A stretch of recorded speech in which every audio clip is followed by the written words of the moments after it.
जय श्री महाकाल, जय जी महाकाल।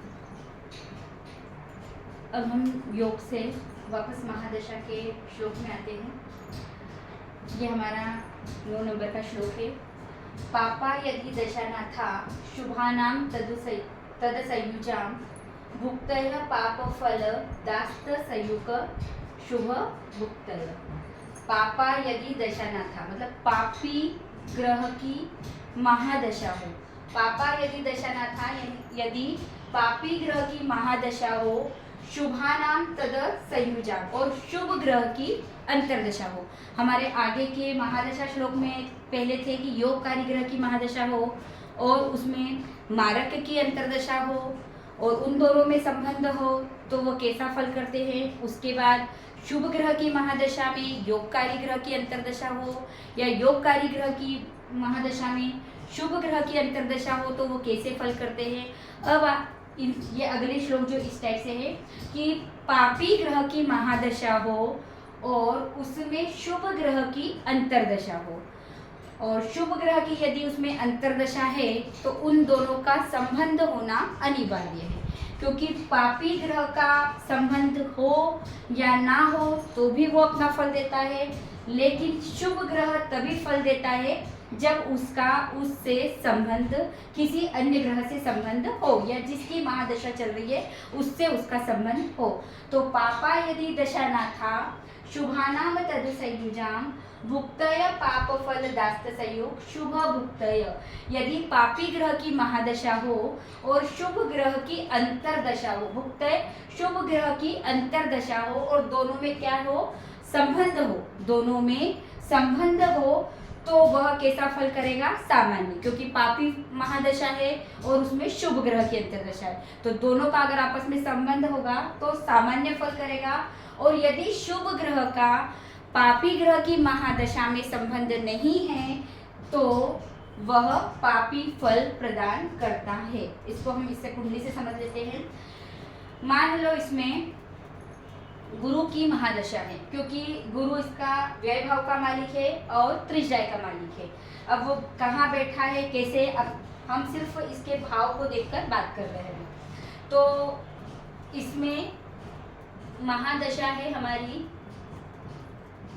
गुरु की और यदि अंतर्दशा किसी शुभ ग्रह की आ जाए, शुभ ग्रह हम ले लेते हैं बुध, अंतर्दशा आ गई हमारी बुध की। अब इन दोनों में यदि संबंध होगा, संबंध कौन से, हमारे वही 4 प्रकार के, तो इसमें इन दोनों में हम संबंध बता देते हैं।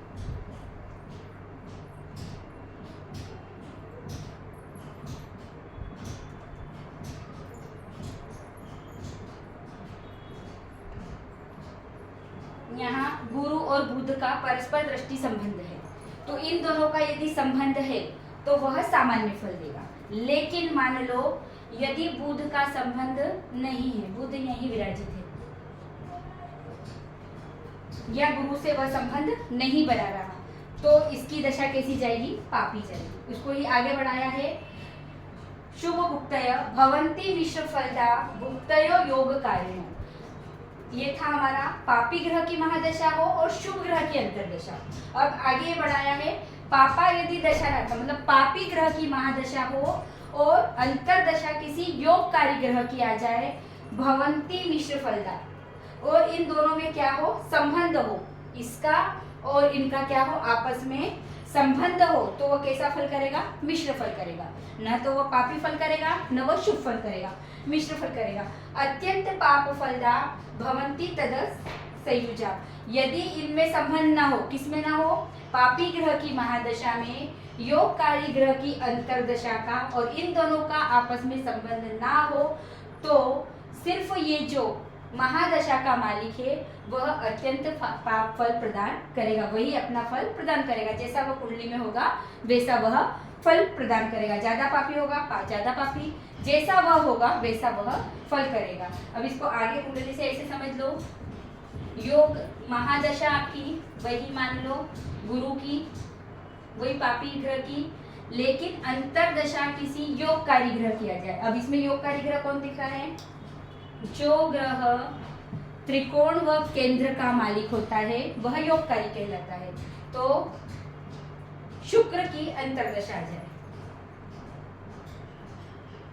और इन दोनों में आपस में संबंध हो, तो यदि इन दोनों में आपस में संबंध हुआ तो वह मिश्रित फल प्रदान करेगा, और इन दोनों का यदि संबंध नहीं हुआ तो वह सिर्फ इसका मालिक अपना फल देगा, इसका कोई फल नहीं होगा।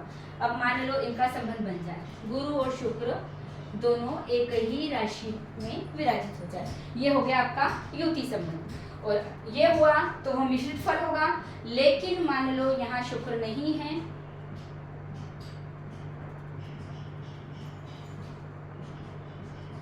शुक्र यहाँ विराजित है, तो शुक्र का गुरु से कोई संबंध नहीं, तो सिर्फ गुरु का मालिक ही अपना प्रभाव करेगा। जय जिनेंद्र।